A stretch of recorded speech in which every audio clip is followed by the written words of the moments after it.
Jeffrey Pepper Rodgers here for acoustic guitar with a continuing series on chord embellishment basics. In this lesson, I'm going to talk about adding blues flavors to your open chords. In a previous lesson, I talked about sus and add chords, which include the second or the fourth of the chord. And in this lesson, we're going to be working with a different set of notes, namely the flat 7, the 6, and the flat third of the chord. And as you will hear, these notes are fundamental to all sorts of blues riffs and grooves. So let's dig in.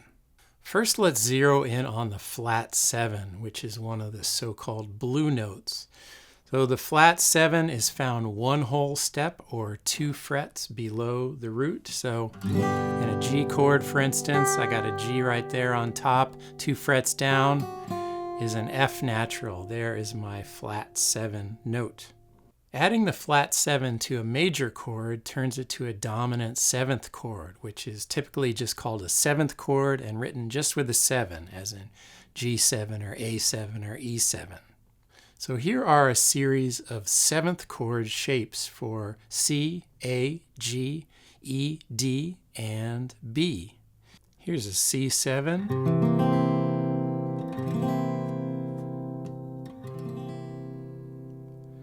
And this is an inversion of a C7. I'm just going to move the bass note over to the 6th string. So this is a C7 over G.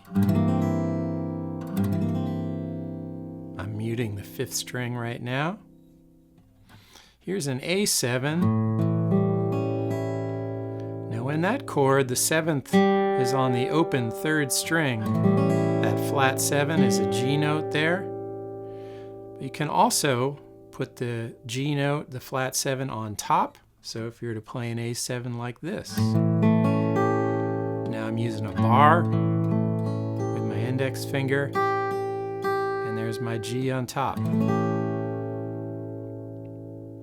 Now here are a few ways to play a G7.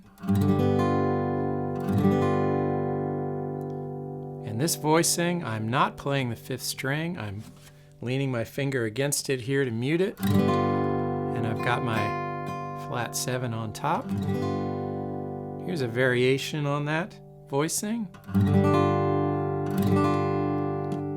where I've just fretted the 2nd string at the 3rd fret. And one more way to play a G7, where I'm not playing the 1st string at all, and I've moved the flat 7 down to the 4th string. So there's my F note on the 4th string. That's a G7 as well. E7. I got the flat 7 on the 4th string right there. I can also put the flat 7 on the 2nd string and play E7 like this, fretting that flat 7 with my pinky. Here's a D7, just on the top 4 strings. And one other voicing for D7. This one puts an F sharp on the bottom, so this is another inversion. And I'm not playing the 1st string, although I could. It's a D7 over F sharp. And finally, a B7.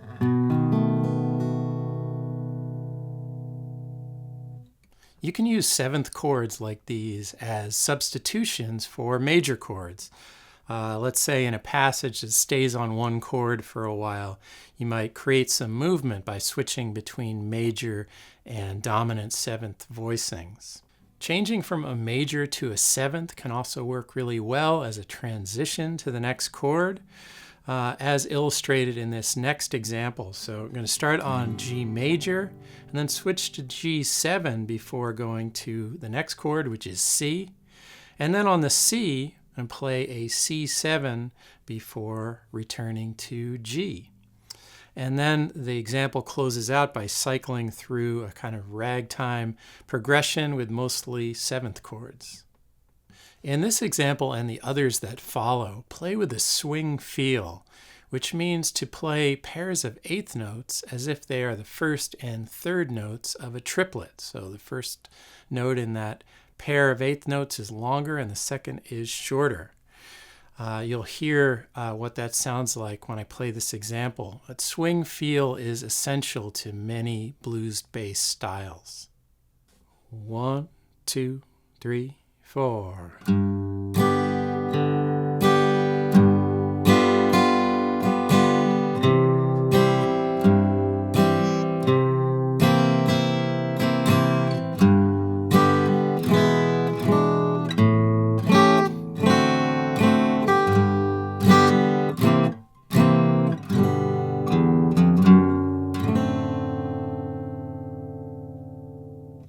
Now let's introduce the sixth, which is a whole step above the fifth, or moving the other direction, it's a half step below the flatted seventh.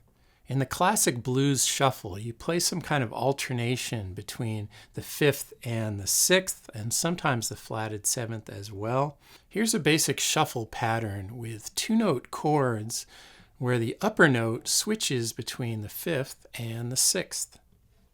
So first going to do this on the E chord, and a couple things to note. I'm going to give a little bit of an accent on the backbeats on 2 and 4, and I'm using a little bit of palm muting. I'm resting my palm here on top of the saddle.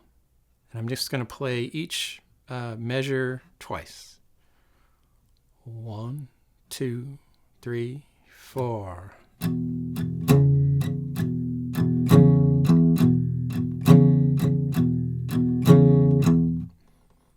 Now I'm going to move that exact same fingering pattern over one string, so I'm playing it on the fifth and fourth strings for an A.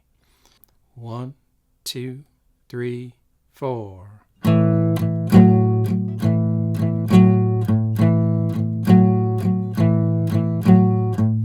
move it over one more string for a D. So now I'm playing the fourth and third strings. 1, 2, 3, 4.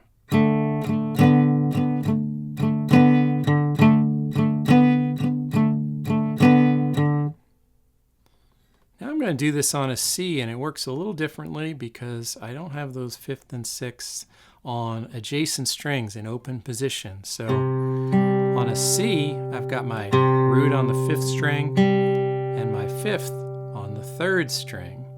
So I'm actually going to not play the fourth string. I'm going to lean my ring finger against it and mute the fourth string so that I can play the fifth and third strings together like this. And I'm also, even though I'm not playing the note, I'm fretting the second string, just in case I were to hit that string a little bit while I play this.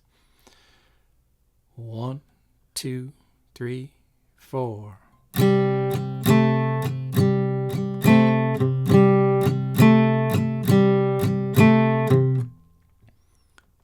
And I do something similar on the G, where my root's on the sixth string, my fifth is on the fourth string. So I'm going to mute the fifth string in between those and play this.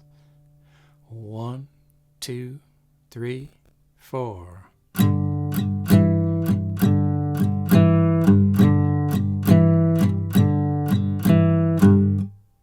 Countless blues and rock songs use variations of these fifth and sixth patterns. So here's one which is based on the intro to the Beatles' Revolution.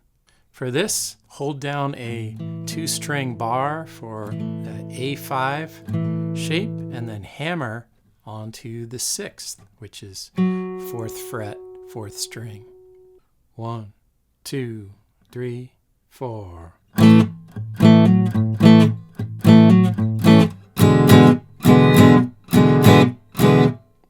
One thing you'll notice there is I am using muting to play those staccato notes. So, for instance, that first note, I'm dropping these fingers down onto the strings to mute them. So I'm using my other fingers of my fretting hand to drop onto the strings and to cut those short so I can play and things like that. Now let's work with the flat 3, which is another one of the blue notes.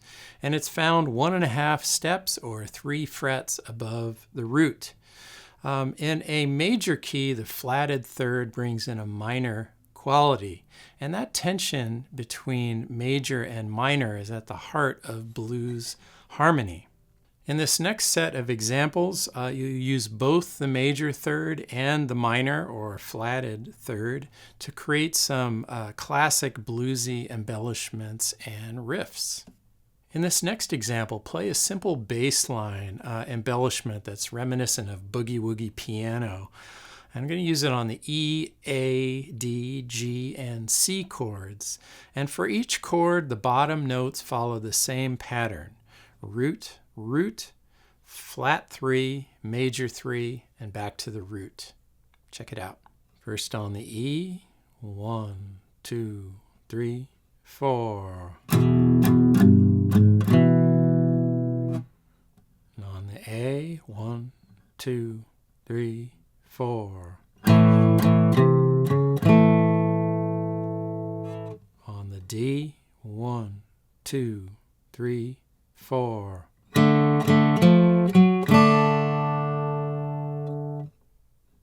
On G, 1, 2, 3, 4. And on C, 1, 2, 3, 4.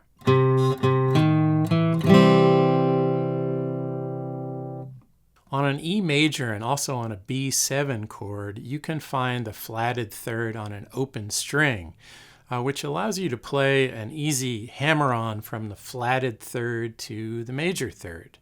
Check it out in this next example. 1, 2, 3, 4.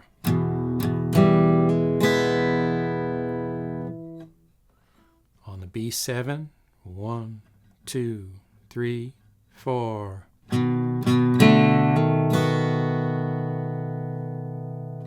To wrap up the lesson, let's play a 12-bar blues in E that brings in all the notes we've covered, the flat 7, the 6, and the flat 3.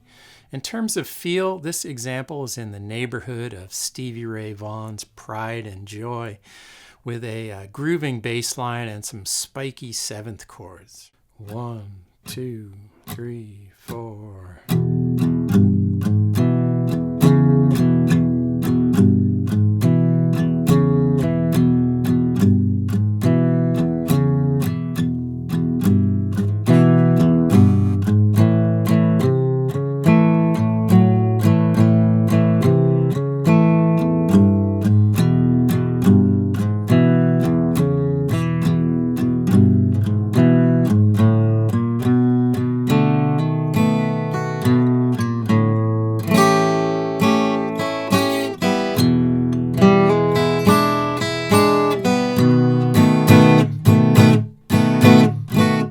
The examples here just scratch the surface of the embellishments you can create using the flat 7, the 6th, and the flatted third. They are endlessly adaptable, so mix and match and create your own shades of blue. Once again, for acoustic guitar, I'm Jeffrey Pepper Rodgers. Have fun with this. See you next time.